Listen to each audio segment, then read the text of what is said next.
legends and super legends. Welcome to Veloharmony. It's about 6:32. I'm about to leave, and I got a text yesterday from one of the guys at Team RR. Wanted to know why I hadn't been riding with him, so I decided today I was going to ride with Team RR. So I'm taking the Colnago, and I've got my bottles loaded on there. It's about 25 Celsius, like 75, 76 degrees Fahrenheit. Not our normal temperature. It's kind of warm, and it's going to stay between 25 and maybe 30 Celsius, about 89, 90 Fahrenheit. And it's going to be overcast, so I'm wearing my clear lenses that are photochromic, so it'll change. But this way I'm ready. If the sun comes out, I still have protection. But I hope you all get a chance to get some K's in. I'm gonna go ahead and roll out now and pick them up to leave at 7:30. This will give me about an hour to kind of get nice and warmed up. Okay, so make sure you get your K's in. On this ride, I left Northampton about 6:30 or so, headed out into the woodland. I went and picked up Team RR from Crust Pizza. Doug Shot was there, you see him in the picture. Doug was tired, he had ridden on Friday, I heard, and so he didn't really go the full route with us. You'll see him turn around. We took Fish Creek, we went Pony Egypt, Adewi Road. We took a different way to get out there, which was a little more interesting. You can see Doug going back. There's quite a few guys that went back with him. Over there, Michael had a flat, so after fixing his flat, we rode into Montgomery. While we were at the store, Paulie Long guy showed up. He joined us at the store. All of that's off camera. I filmed up until we got to 149, where you saw Doug turn back. We continued into Dacus. We rode through Mount Moriah Road, back by Jackson Road to 149, all the way out past Moswin into Montgomery area. Paul had a flat on 1488. I ended up going back, picking him up, and we came into the woodlands together. We went through Sterling Ridge. It was a very warm day, so we stopped and we had to make 2 stops to get fluids on this ride because the weather has changed significantly to where you need more fluids now. So hope you all get a chance to enjoy the clips that are coming up, but it was a very interesting ride on Saturday.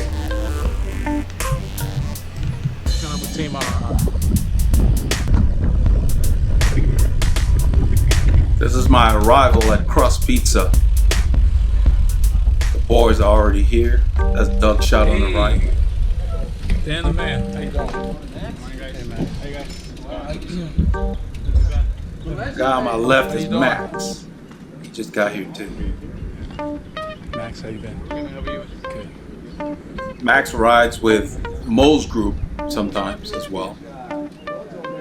We're waiting on one other rider. It's about 7:31 right now, and we wait about probably 4 minutes or so. There's another rider that shows up. I think they kind of knew he was coming. And about 7:36 right now, we're rolling out. The rider that we're waiting on is up there. I'll point him out later. I was just saying that we're heading out. So yeah, they weren't playing. So that's why you got to be on time for your group rides. You got maybe 3 to 5 minute window, if that. You got to know your group. A lot of groups are very punctual, and in fact, this group, as the weather gets warmer, they're going to change the start time to like 7 a.m. so they can start earlier and avoid the heat of the day. I do the same thing. I get up early. I get up at 5 and roll out because the daylight will be a lot earlier, and roll out early. I like to get at least an hour in before I meet them. So that means I have 2 hours of extra riding time besides the 3 or 4 hours they're gonna ride sometimes. That's the guy in the blue helmet up there that they were waiting on. The red jersey in front of the gentleman on the left. That's Neville. This is Michael going by Neville. Neville's on the right now.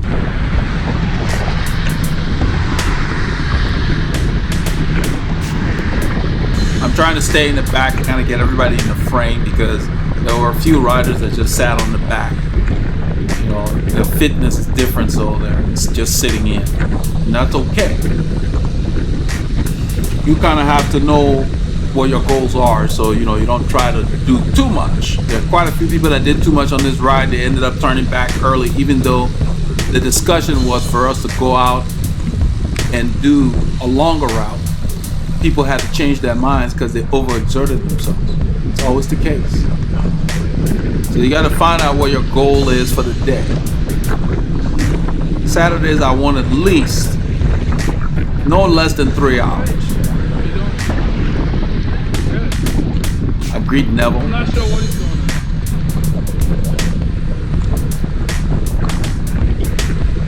That's Max on the right. They're skirting the curve. Those are the curves. One of the curves that Dan hit. Dan is back riding. He's up front. I'll point him out in a little while. You can see the lime green socks. That's Dan the man. He's recovered from his injuries and he's back riding. He didn't go the long route today. He's still not in top condition. That's Doug shot in the green jersey on the right there. I heard them talking that he had ridden on Friday. They're getting ready for a big ride up north. And so he just came out probably to spin his legs out. So he ended up turning back at 1:49, which is about a little over an hour into the ride. That's Rick in front of Doug there. And Paul H is on the right there, in front of Rick. I stay on the road because the pavement is cleaner, it's early in the morning, and it's okay if your group wants to ride like this, but a lot of times we would be better off on a road like this just taking up the whole right lane. Just have 2 lines going. That's how the bike barn does it in town. The busier the area, the more you want to take up the road. So you use your position, because you will see shortly, in a little while, a few kilometers down the road, some genius pulling a trailer cuts in front of the group and he doesn't have enough room to turn safely. They make poor decisions like that. They do the same thing when you're driving your car. They'll cut in front of you and you're cruising knowing they're going to make a turn instead of just getting behind you. So when I suggest to him, I say, hey, you could have waited 2 seconds. He yells at me in Spanish that he didn't have to wait. I just shook my head, you know.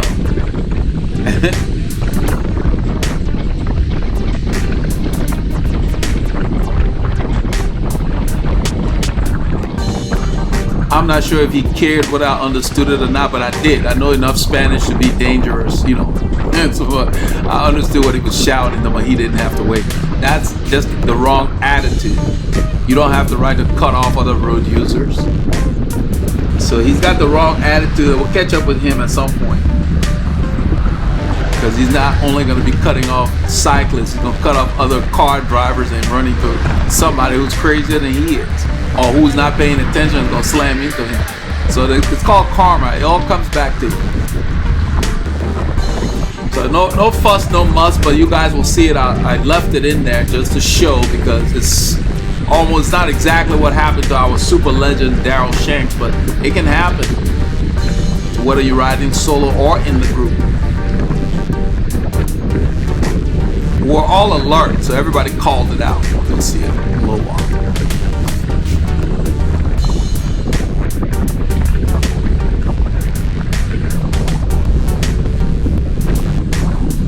So we're warming up here. The conditions are very reasonable at this point. We've got the wind coming from the left and behind us. So with the tailwind going out, everybody's excited. You can see the speeds are up. I'm literally coasting and I'm beginning to pedal again. I put the camera down to kind of get a low angle shot. Mo had done this a while back when he picked up the camera a few weeks ago, and I really liked it, that shot he got, so I tried it there.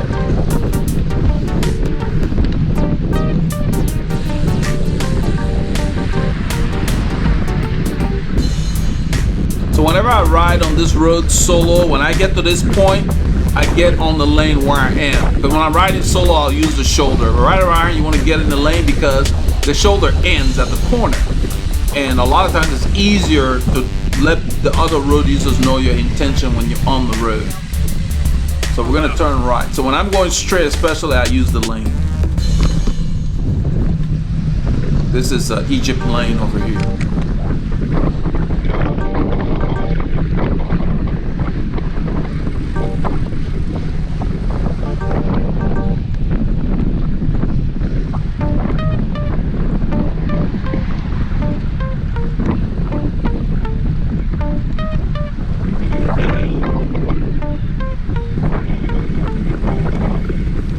So even though this is a right turn only lane, we use this because it basically leads you straight to the little shoulder. The shoulder is kind of small, but when I'm riding solo, I just ride that right turn lane close to the white line. So if a car wants to turn right, I'm in the lane. You don't encourage them to come on your left. So you stay close to the line and you can just continue to ride the shoulder like you see these guys are doing. So whenever there's a right turn lane that butts up into a shoulder, don't allow the drivers that want to turn right to turn in front of you by riding on the far right of that right turn lane. Ride to the left of the right turn lane next to the line. So the drivers turning know that they have to get behind you. That's the safest position. So right here, I let them know that there's a car back because they're in the right lane, which only goes right, and we're going straight. They need to come over. That's the reason I said car back. So Paul H is going up there to push the signal because there's no car here, so that the lights can cycle for us. That's what he's doing over there on the right. So he'll do that and then come back into the group.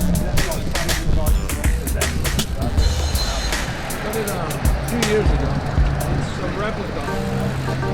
I'm riding the Colnago, and Neville is asking me about the bike. He said he really likes it. And so I just told him that it's my most comfortable bike. So when I'm going very long, I ride this. It soaks up. Very relaxed angles, you know, so the fork brake gets out, so you don't have to worry about overlapping. I speeded up here. The light took a bit, and once it changed, we went ahead and that's what Merckx used headed out. His name on when he used to race. And we're talking about the fact that when Eddie Merckx was racing, he would ride a Colnago, but it would badge it with his name on it. Because he was asking me in a little bit, I think he asked me whether the signature Ernesto Colnago is on the frame, and I told him yeah. Yes. That's what we're talking about. It's on the left side of the top two. You have to get that. It's right there. It's like a badge of authenticity. They basically put his signature on there, and it's painted on the frame and clear coated, so it's a part of it.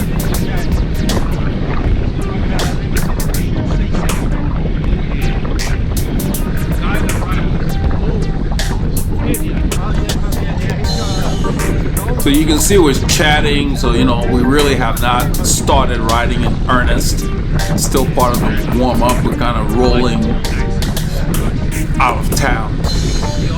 This is when you want to make sure your fluids are topped off. Make sure you eat something if you're a little down in your energy, whatever. This is the time. If you're gonna eat solid, just get it in there because the pace is calm. They came up with it with Team Ineos. When Ineos debuted. We're talking about the Pinarello F10 and the F12. Neville rides an F10. It's all blacked out, so you really have to look close to see it's an F10. And what he was saying, he was not aware that the F12 had come out. And I was letting him know that Team Ineos brought out the F12 when it came out. The bikes kind of look the same, so that's what I told him. It looks the same. Just the lettering. The calligraphy is different. That's it. That's all I know. That's what almost like the same bike rebadged. Because at some point you can only improve so much.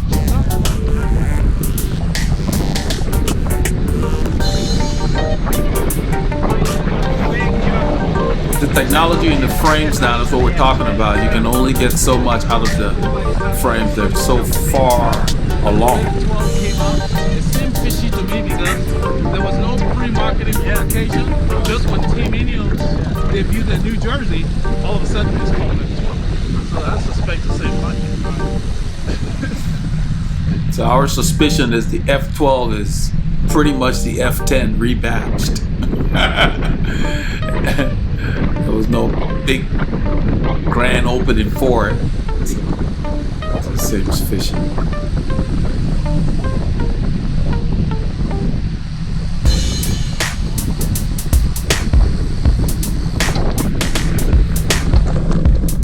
So this is where we hit 2978. That would take us, we're gonna go straight today, go down the part that they call Fish Creek Boulevard.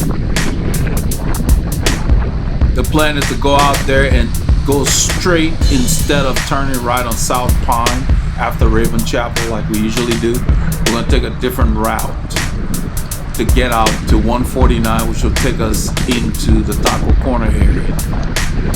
So we go west more so than north once we get out of town.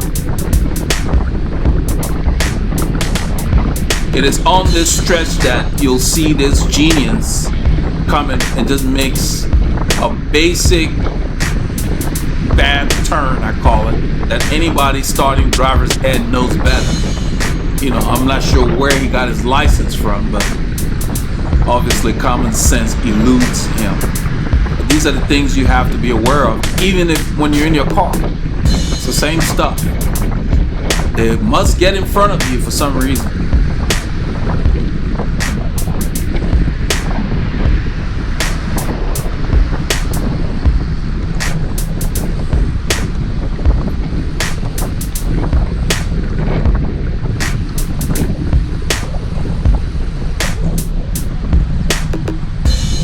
I'm not sure who's at the front. I think Dan is on the right. I didn't get the name of the guy in the blue helmet, but he's gonna make some moves that I will point out. He ends up paying the price for it. Ended up being one of the ones turning around early as well. You know what Mo calls the Chinese wall or whatever. It's like they do too much and then all of a sudden they change their mind from what the original route was supposed to be. And then they start recruiting other people to go back with them. So, I don't even say anything. I just let my actions speak. I just turn in the direction I want to go.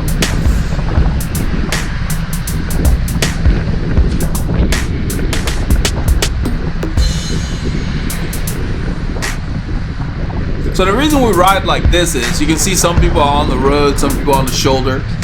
You don't need to take up the whole lane all the time, but it's clear that we're using this lane. So anybody with a modicum of common sense will know we're riding in this lane. It's just better to stay far right.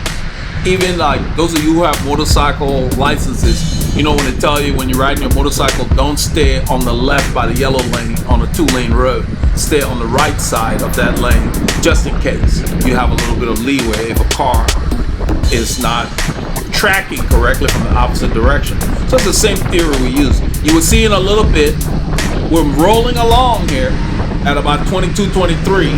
This guy comes, he signals, look, check it out. He signals, the turn's right there. He doesn't have the room. So now we've got to react. And Dan doesn't have the room, so Dan slows down.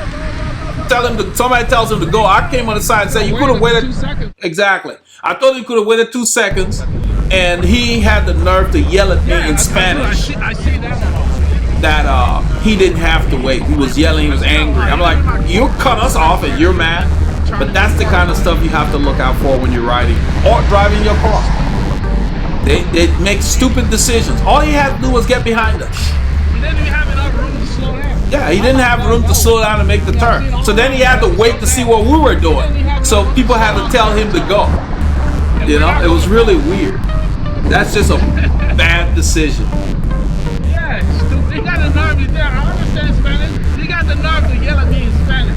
Yeah, when I You could have waited for 2 seconds. yeah, he yelled at me in Spanish that he didn't have to wait, but I understood what he said.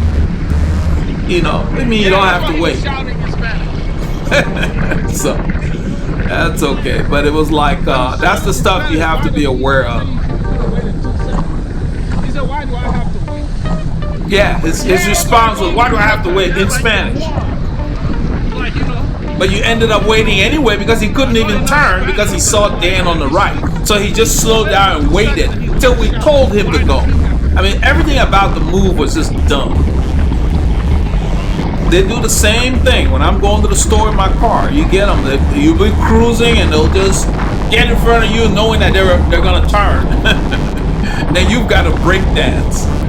You know, so they have a lot of things. They don't want to call it road rage. The road is not mad. It's the people on the road that get mad. So we go ahead and start riding here. We're going downhill, so I ride up to Michael here.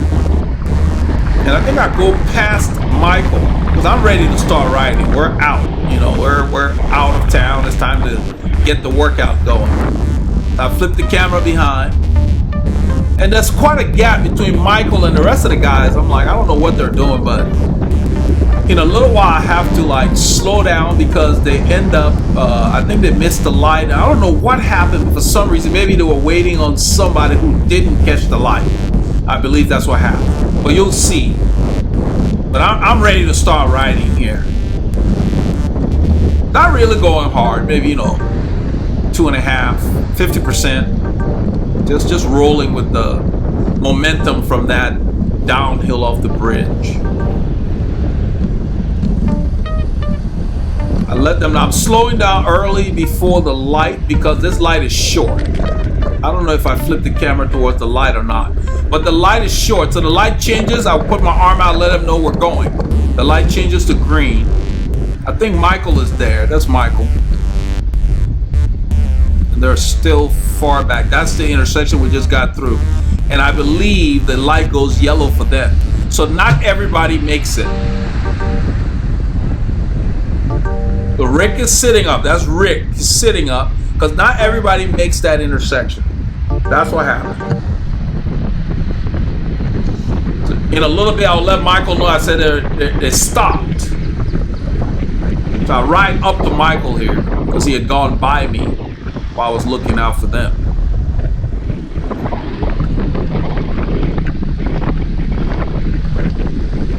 Michael has these shorts with pads on the hips, and he swears by them. He said if he ever falls, it protects his hip. Not my cup of tea.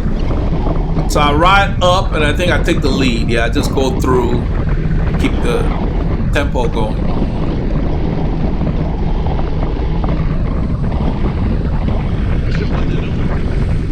And I look behind and I don't see them because they should have been closer by now. You can see my cadence going down. I'm kind of backing off. I didn't see them. So I think they stopped. I know something's up. So I let him know to stop. He keeps spinning along, but I go ahead and back off to see what's going on with them.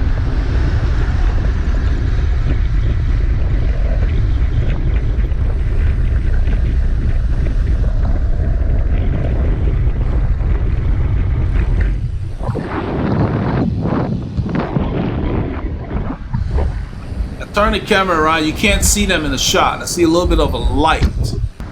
Decided to wait for the boys. I'm not sure what happened back there. They stopped. Now they're coming.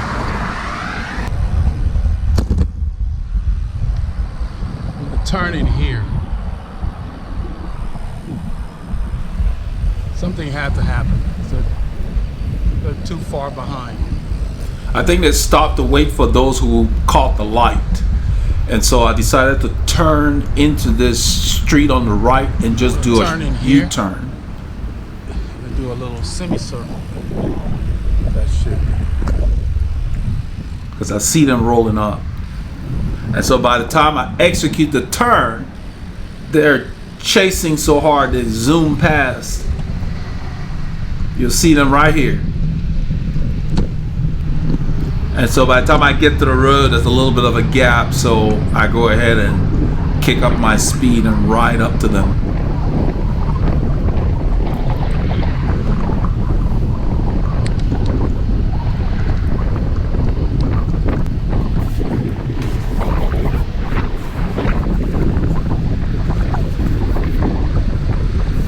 So some people must have caught the light when we went through, and so the guys waited.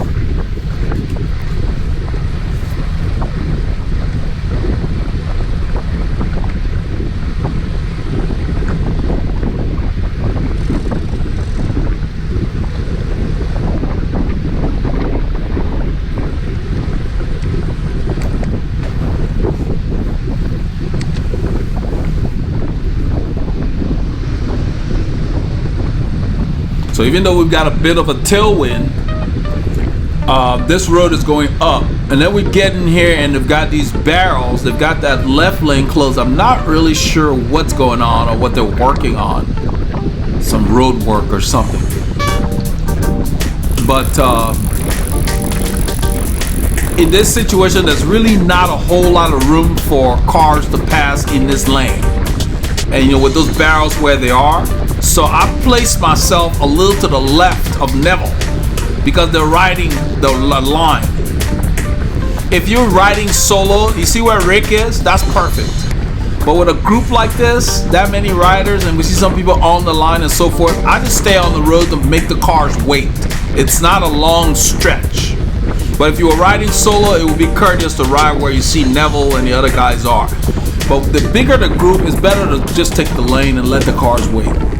So I place myself to the left. I keep my eye on the cars. There's not a whole lot of cars.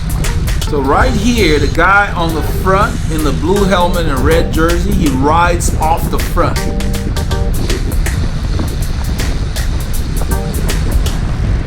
I'm not familiar with his name. I haven't ridden with him before. You can see him off the front a little bit. Michael is now on the front. As he rode off, Michael did not go with him. I guess he didn't want to lift the pace. And so we're just kind of riding. I kind of keep my eye on him. He's not that far off the front.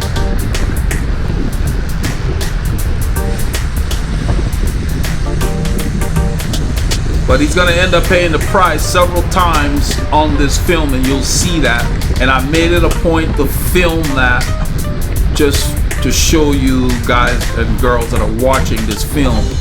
So when you decide to make similar moves, make sure you know what can happen. So Michael pulls off the front. And I believe Dan is taking over.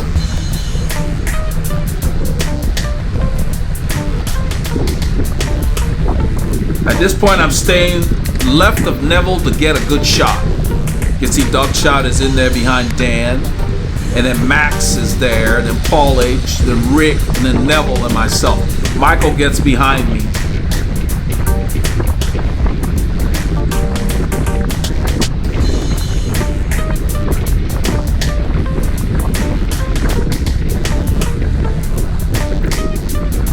So what ends up happening, and you may hear the conversation after we get past the overpass that comes up in a few kilometers.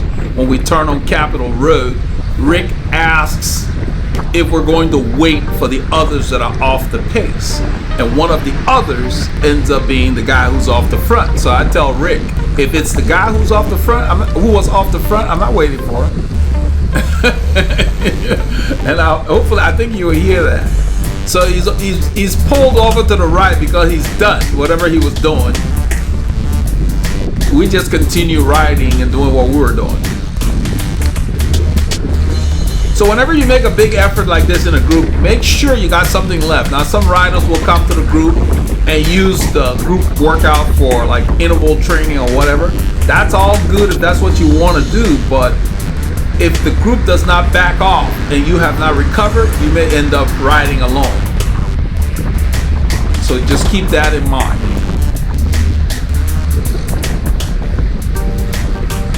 I think it would have been better etiquette from my standpoint for the kind of group that we have here today on this ride, for him to just have sat at the front and made a strong long pull as opposed to lifting the pace like he did to where the number 2 rider could not go with him. So you can still do your intervals with the group, but then stay longer so that you help the group you're riding with. But we don't mind, you know. I let everybody have their fun, but I try to point these things out so you're just aware that if you are to try it, you know what can happen.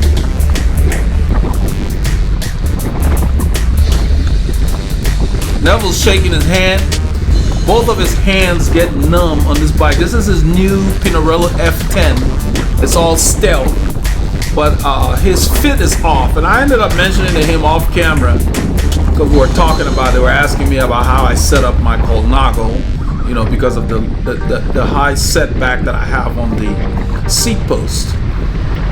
And I just told him, I said, you need to check how much weight you have on your bars, because both of his hands go numb. Your hands should not be going numb during a ride. It can be, you know, it has a lot to do with saddle position, your feet, you know, whether you're compensating for something by putting weight on your hands. Any number of things.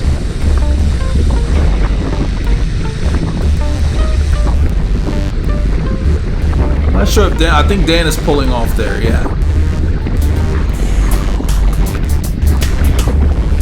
This whole time I'm watching the fact that Neville is leaving about a bike length and a half between himself and whoever he's following. So I keep my eye on that because you don't want to leave gaps, especially when the road starts going up. So I'm watching to see if he closes it or whether it's going to stay. I'm not sure why he's sitting this far back. I'm getting a great draft. You can see where I am. So he's working harder than he should be.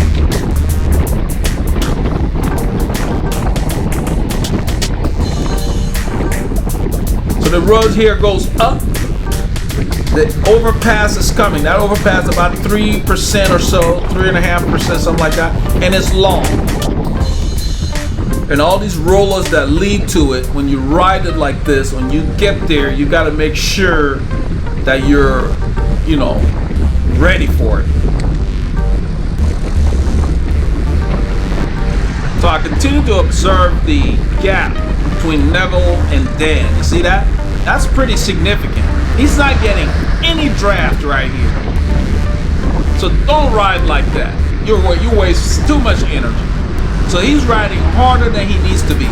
Now there may be some riders that may do that on purpose. Right here I just go around it because once the climb starts with that kind of a gap, it would only get larger. I go ahead and close the gap immediately. The driver's blowing because he thinks somebody behind me must have been getting on the lane because this shoulder is kind of dirty.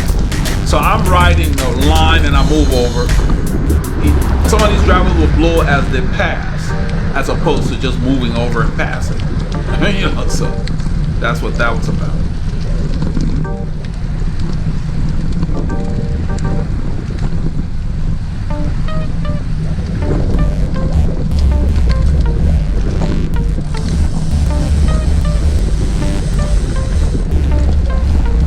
So the climb's over, we're going downhill. That's the reason I moved ahead to close that gap, because I did not want to have to chase on the climb.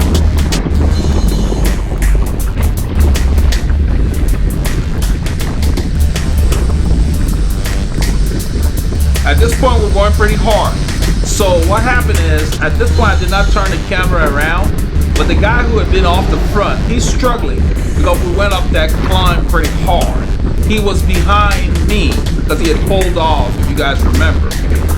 This duck shot here pulling off the front. The shoulder end, so we're using the lane here.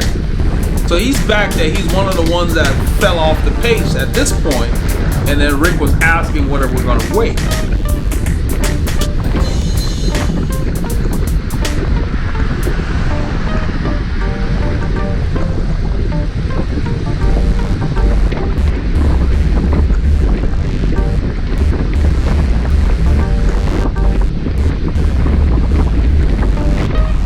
So these guys go on the new pavement over there. I stay on the road because we're going to be turning left in about 75 yards.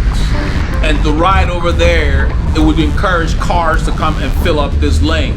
There's nothing behind me. I'll go ahead and take the road because we're going to be turning.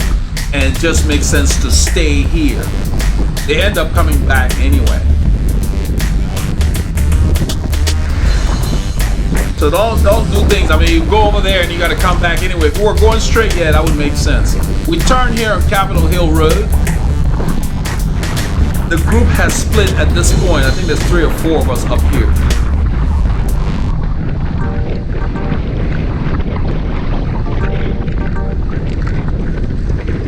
I don't remember if I turned the camera around or not, but I know I go ahead and ride up.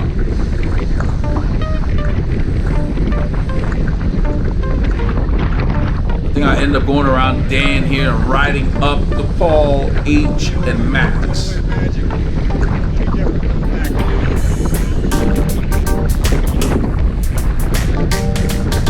I stand up in a little bit and just ride up to Paul H's wheel there.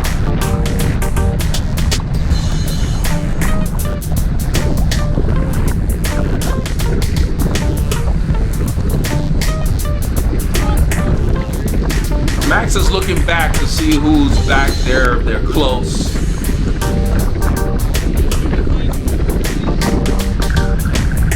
He's asking if we're going to regroup at the intersection in about maybe 2 kilometers up that hill. That's what he's asking Paul H.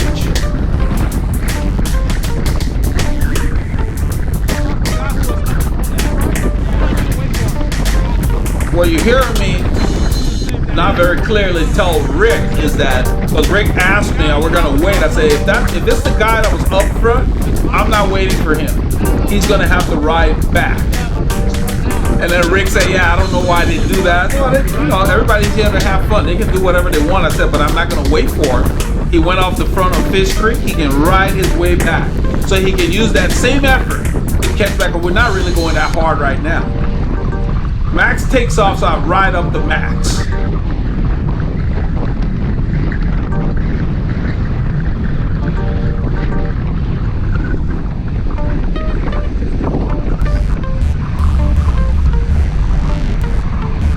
It makes sense to wait for people who are struggling or having problems with the pace, fine.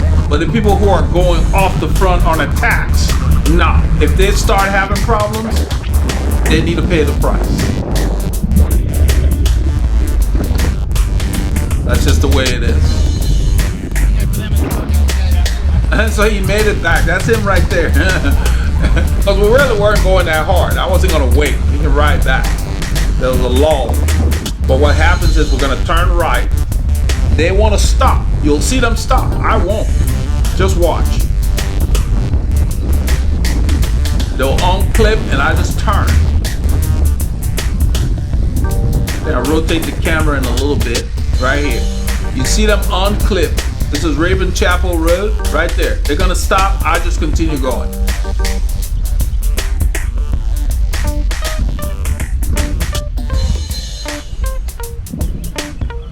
I didn't get why we were stopping over there. I mean, who are we waiting for?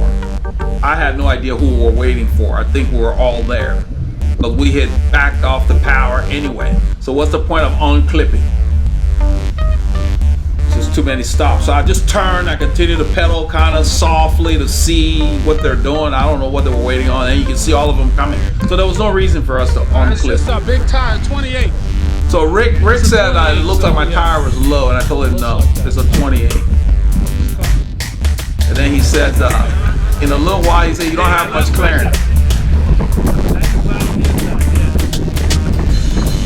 You see how Max's tire fills up the cavity between the brake calipers? That's just how my tire looked with the 28. The bike itself is okay. The brake calipers. That's what I'm telling Rick. Rick said there's not much clearance between the tires. And yeah, about 3 or 4 millimeters maybe. If that, but that's enough. And I told him it's the brake caliper, not the frame. The frame has plenty of room, but where the brake caliper is placed, and with the style of it being flat, it doesn't leave a lot of room. Max rides at 25. Yeah, that's my default, 25. So that's what I told Max. I said Max has a 25. 25, between 25 and 28 millimeter, you feel a big difference. And you know, from 23 to 25, you feel a difference. It's just more comfortable. I just like them. And Max in front of me here, he said he weighs 79 kilos, which is 175 pounds. So if you're over like 150 pounds, you need to put some rubber on your bike. If you're really light, then yeah, you can do the 23s and stuff like that all around. They roll fast. The 25s roll better anyway. You don't go chucking your 23s if you have them just to try a 25. Wear them out. Because they're decent tires.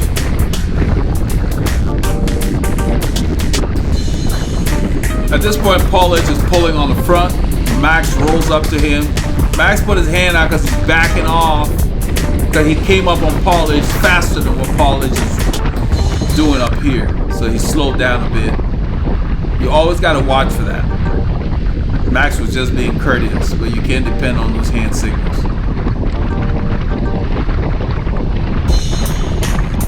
We're moving at a good clip. We've got the wind mostly behind us because this road is a slight grade. See, it says 1%. So when we backed off the power on Capitol Hill, it allowed people to come back and catch up. In a competitive ride, you won't get the opportunity because people will not back off or turn off the power. So when you make moves, you got to make sure you can go with them. So, consistent with what I was saying, you will see it again. We go through this stop sign. The left side is the dead end. So I check, I put my arm out, you can't see it, but I let everybody know it's clear. So we roll through, and right here is a slight grade as you roll through. So I stay pretty close to Max's wheel. See, it says 1%, it goes back to 0. But there's the hill up there. I've turned the camera around. You can see there's a little bit of a gap to the boys back there. I'm staying close up here because I don't want to waste any energy. So Paul Ace pulls off, I roll up to Max's wheel.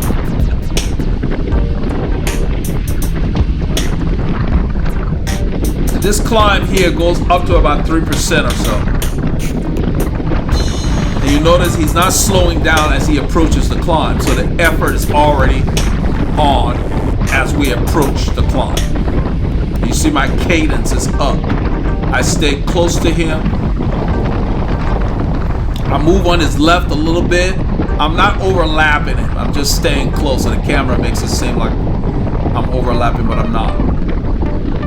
And Max is just driving and we're just going. I keep my cadence around 109. That's the same guy that Rick wanted to wait for. He comes by and he's expending a lot of energy because we're not crawling up this climb. He doesn't go very far. And you will see, I don't know, I think Max rides up to him. I did not change my effort. You can see I turned the camera around. We gapped those guys. So if you're riding with a group where you're trying to keep it together, you don't make a move like that. Here, everybody's having fun, no big deal. I stay with Max, even though there's a gap. I figured it will ride back. Right here, the power's off for a little bit. You can see my cadence is fluttering. I soft pedal and then I rev it back up. This is the second little bump. It's not as long and not as steep. It might be 1.5%. It says 2%. Now we're gonna go straight on this road. Normally we turn right on South Pine Boulevard, but we're gonna stay straight on Raven Chapel because we're taking a different approach this weekend. I like this road. The other piece where we're gonna go straight, I like coming south on that because it's more challenging. Going this way is a downhill. And this is where you're going to see what I'm talking about. There's still gaps. The power is on. We're working here. I told him straight, because he was asking one of the times. That's where we usually turn. So this little bump and then it goes downhill. Now, all the energy this guy expended back there, and he sat up here for a while. As soon as he's done pulling, we keep the pressure on, and he immediately gets dropped. He can't even get back in the line. So I don't know what he was doing, and that's his thing, because if everybody's having fun, it doesn't matter. But I just wanted to point that out. If you do a turn at the front, or you make a move, and you can't even get back in the bunch, then that means you went too hard. If that's something you're working on, that's great. That's fine for you. But if you're trying to stay with the mean guys, or you're in a competition or whatever, don't expend the kind of energy that will cause you to be unable to continue with the bunch or with your break. Because this is a break here. So even though my Colnago is heavy, I don't think about it when I'm riding. I just ride. I roll up to Max's wheel and I just stay there. This is a downhill, and you can see, well, I guess about 30 miles an hour or so. But we're working hard because the effort is up. But the thing is that this is where I think he pulls off, and Max goes through, and I stay on Max look behind, he sees me, and I just stay real close so he can know, don't back off. So Max keeps it going. And Max will go, he won't stay that long because we're going hard. When you're going hard, you don't need to sit up there too long. You can take short turns, but they're faster turns. So Max is gonna pull for a while, he'll pull off, and then I'll go around, take a very short, fast turn, keep it hard. And I think Rick comes through or something. And then I flip the camera back because I see that that guy had gotten gapped, just to show the example of what I wanted to film. See Max's elbow? He lets me know, time for you to come through. So I go ahead and pull through. And since we're going so hard, I don't sit up there that long. I pull over and I did like a circle with my finger so they would know, let's keep it going. And then you see Rick comes through. And look at the gap. So Dan's having trouble staying on Rick's wheel, but then so Max gets back. So I get behind Max. That's when I noticed that guy wasn't there. So there's a street, the intersection's coming up, the FM 2978. But you know, to get dropped on a downhill after a move, that means you really overexerted yourself because this is a downhill. So I flip the camera around. I let those guys go and I sit up and I flip the camera around right there. I want to get him on film. He's way back. I didn't realize he was that. You see his light.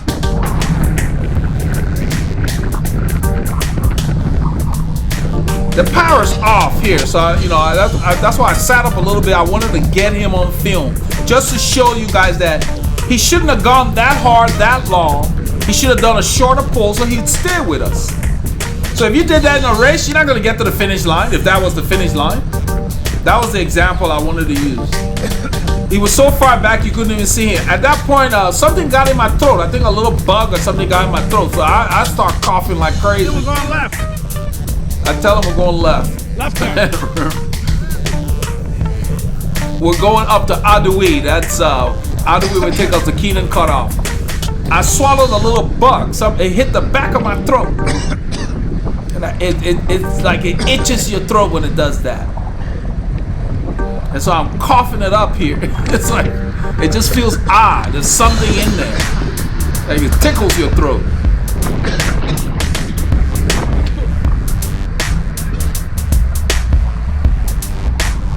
Some guy in my throat.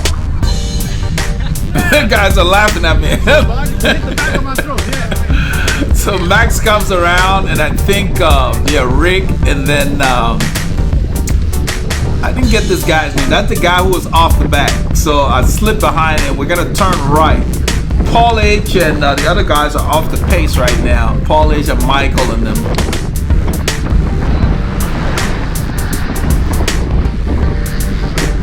But we're not going that hard, so they get a chance to catch back up. So if you just keep riding, depending on the group you're riding with, if you just keep riding and they back off, you get a chance to go back. Just don't quit. Just keep riding. You know the course, you keep going ahead. This Adui Road is a short climb of about 7% at its highest. It's less than, it might be a half a kilometer, if that, maybe 500 meters. This guy has like a 30 or 32 on the back. I mean, it is huge. I noticed that right away. And he's spinning it here, but it's like it's not enough to get him up there. So in a little while, I think I'm in like my 25. And I just ride up just to give him a wheel. Just to kind of egg him on. So I ride up.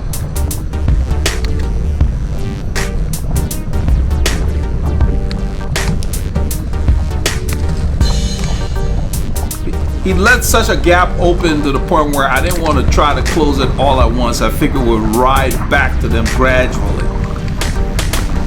So you spread out the effort.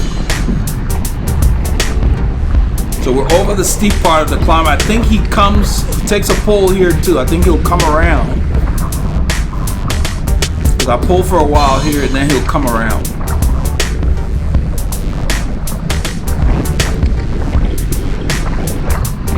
Yeah, right there. So he comes through.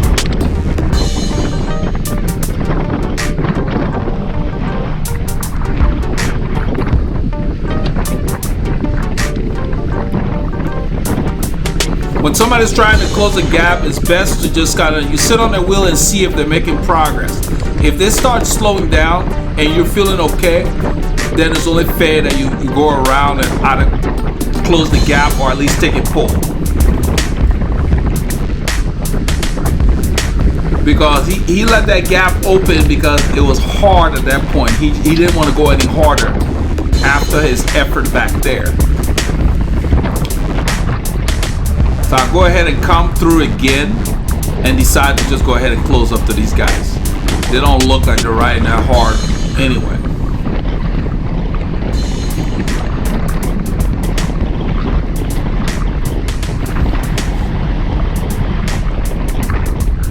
I'm pretty much soft pedaling at this point.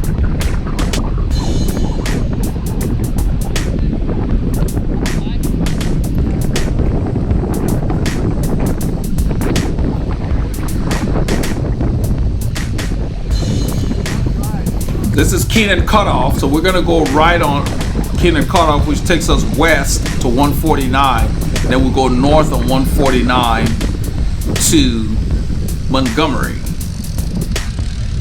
Yeah.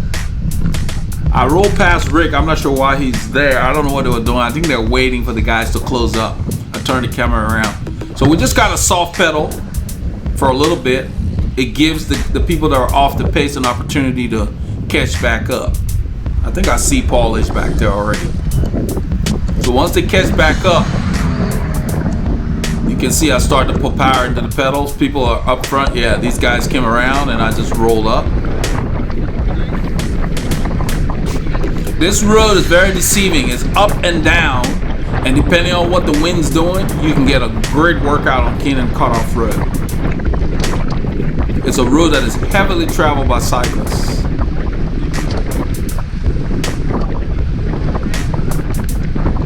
Has a nice shoulder, but a lot of times the garbage cans, this is like a neighborhood, so people put their garbage can right on the shoulder.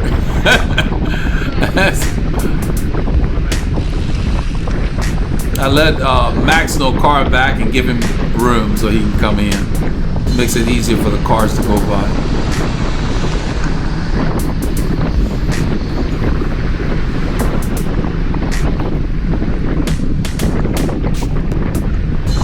So that's Dan up there taking the pole.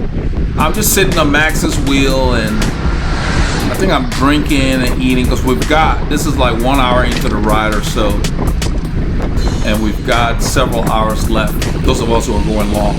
At this point, Rick has already told us that he's thinking about going back, going left on 149, which takes you into Magnolia, the short way home. So he and the guy who was off the front, they end up going back along with, I think the two of them went back because from the store, then Max and Dan went back from Taco Corner. So Paulish, myself, and Michael ended up meeting Paulie Lunga at the store, and then we all went out, further out northwest.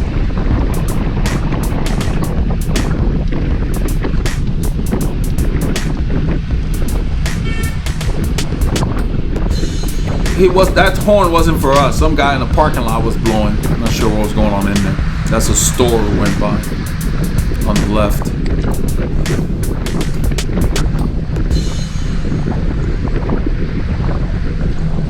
When somebody blows their horn, it is unusual because we were very predictable in what we do. We're very deliberate.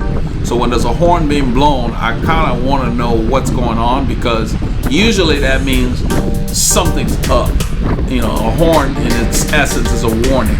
So that's the whole point. You don't want to ignore horns because somebody might be warning you about something. So I always try to find out what it's about.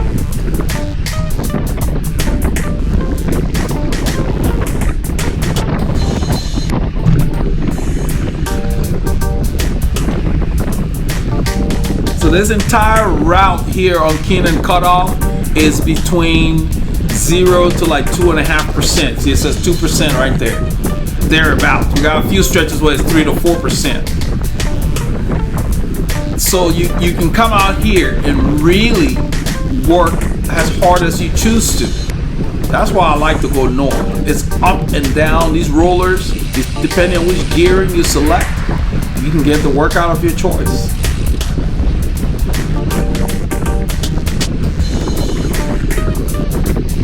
Dan pulls off the front there, and then Rick continues.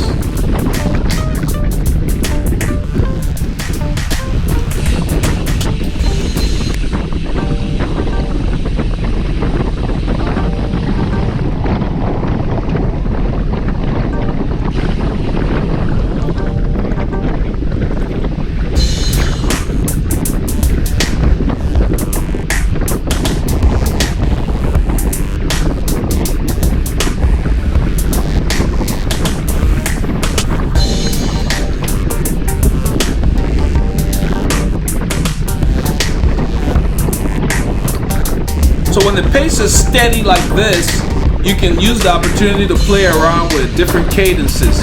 You can increase your cadence, see how that feels, or shift up to a larger gear, drop your cadence, see how that feels. You know, we're going downhill here. There's Michael back there. That guy's behind Michael. I believe Paulich is behind him. And Dan is on the back. So everybody's together.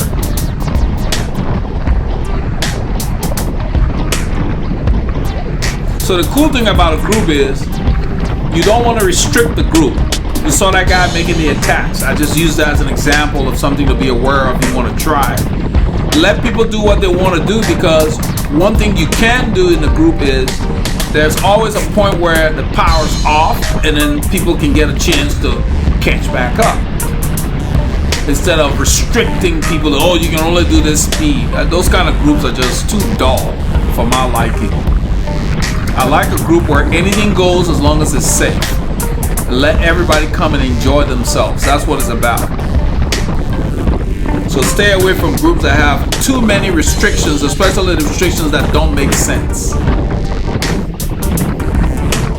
Because if that's the case, then if you go and, depending on what your ambitions are, if you ride with a very restrictive group and you go to a race, you will be shocked, because in a race, anything goes. There's no predictability. So I think it's better for the group to allow people to do whatever they want so that riders can get used to that. Because that's what happens. Plus it's more fun. And that's what it's all about. Now, these are the garbage cans that I talk about. And people put their garbage cans out, so you have to call that out when you're in the front, just in case a member of your group is not paying attention. You'd be amazed. It doesn't take much for somebody to bump into that thing if they're not aware or not looking ahead, you know. That's why we call every obstacle. I go ahead and stay on the road. There's a succession of garbage cans, but I do let the guys behind me know. There's another one. It must have been garbage day, so usually you don't have that many out. But anyway, this is what we did on Saturday. I hope you all got a chance to get out and get your K's in.